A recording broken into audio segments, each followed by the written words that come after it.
Hello everyone, and welcome again to part 6 of this exploration of the Old Testament. We're in a transition period between Samuel, the last of the judges, and Saul, the first of the kings of Israel. I will explain some of the reasons why that haven't been covered in the previous section. The situation for Israel was dire. There were other tribes like the Philistines who'd moved into Canaan, and they were the original residents, and they weren't particularly like they were new kids on the block, and they were resented in so many places, even though many of them tried to fit in. And so we have this balance or this tension between being a particular people faithful to Yahweh and assimilating into the surroundings and the customs of the people around. Samuel is the last of the judges, so he's very much that bridge figure between judges and the monarchy. They're continually harassed, and neither Samuel nor Saul, in the section we're looking at today, are able to finally defeat the Philistines and bring peace to the country. War keeps breaking out. As well as that, we have the story, which we're not covering really in this section, of David, who is anointed king when Saul is still king, and all that happens with the rivalry, and what seems to be Saul's descent into madness, which brings extra chaos into the life of Israel. So what was to be done? Well, let's explore, and without any more for me to say in this introduction, let's begin to look at the first book of Samuel. Thank you. Reading the first book of Samuel, you might get confused, and that is not surprising, because as will be explained later, it is a weaving together of several sources. The story begins in a familiar place: the desperation of Hannah to have a child, her willingness to dedicate the child to the service of God, God's answer to Anna's prayer, and Samuel being taken as the assistant to Eli in the shrine where the Ark of the Covenant is. The story continues with the downfall of the priest of Eli, particularly because his sons are corrupt and are fleecing the people. And so a crisis comes when the ark is captured by the Philistines, and this really leads to the death of Eli, who is by that point elderly. The ark in chapters 5 and 6 is among the Philistines, but causes such havoc that they give it back, and the ark arrives back in Israel again. Around this time, Samuel's influence is growing, and he becomes the judge of Israel, more by the fact that he's the person that people go to solve their problems and to make judgments. And so he's been growing all through his life in favour to both God and man. It isn't long after Samuel becomes judge that the people start to demand a king, around about chapter 8, and this is because things are chaotic. They're being attacked from all sides, and their demand is a king will unify the nation and allow them to ward off their enemies. Samuel prays to God about it. God is not pleased, but he anoints Saul as king. Saul is head and shoulders taller, and he is selected and anointed to be king. That's chapter 9 and 10.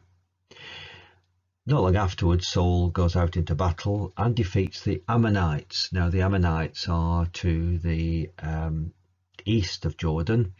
You can see it on the map, and that seems to cement his kingship. By chapter 13, because of the people's demands and the threat from the Philistine wars begin. In chapter 14, we have Saul's son Jonathan, who defeats the Philistines, and things seems to be going Israel's way. And then come war with the Amalekites. Now, the Amalekites are in the south, if you look on the map.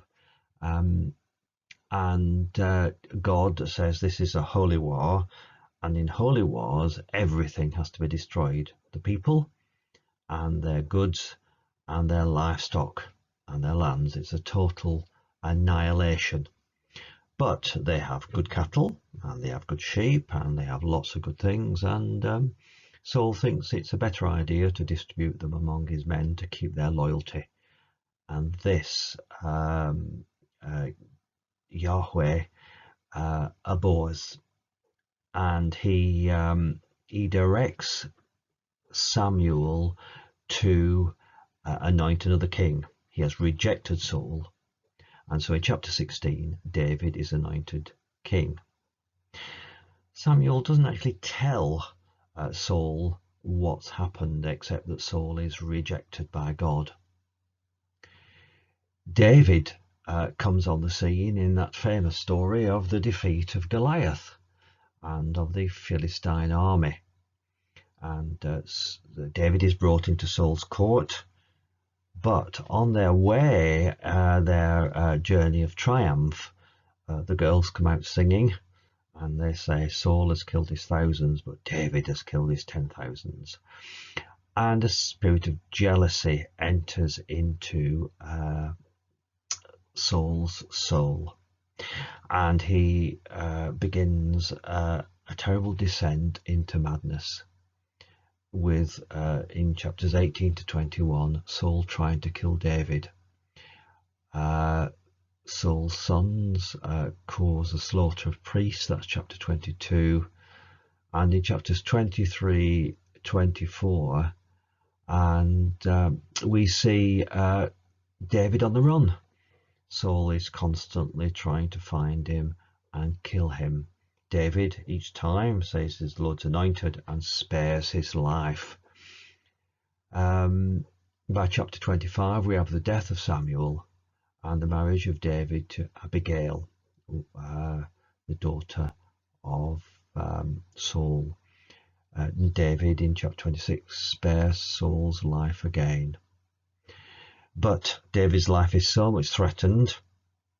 He's by now gathered a group of misfits and renegades, and he goes into Philistine territory and pretends to be mad. At that point, they're plotting the downfall of Israel. Saul, in the last stages of his madness, goes to the witch of Endor and calls up the spirit of Samuel.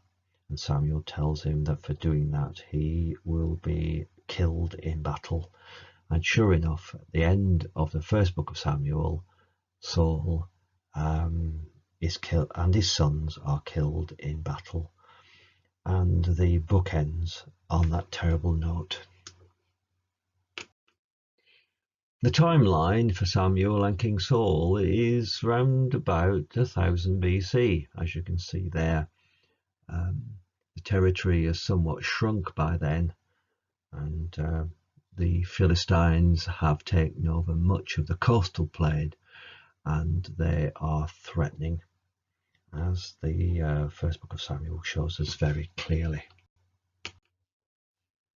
The wider world at this time has a weakened Egypt. Egypt was never really to rise as a world power again, and Assyria at the north is still not united enough and strong enough to be a problem, though very soon they will become one. they're surrounded by, as we saw, the Amalekites, the Ammonites, and others who, as well as the Philistines, want them out of the way. They want them to be destroyed. And the Philistines have the advantage. They're on the sea coast. They are masters of iron working. This is the Iron Age, remember, and they have chariots and superior weapons.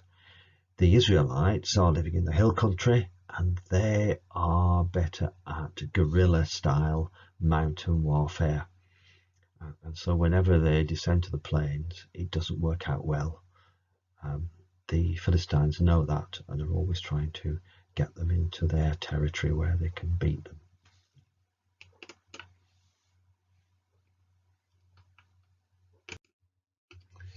Samuel and Saul have a troubled relationship, but they are two major figures in biblical history.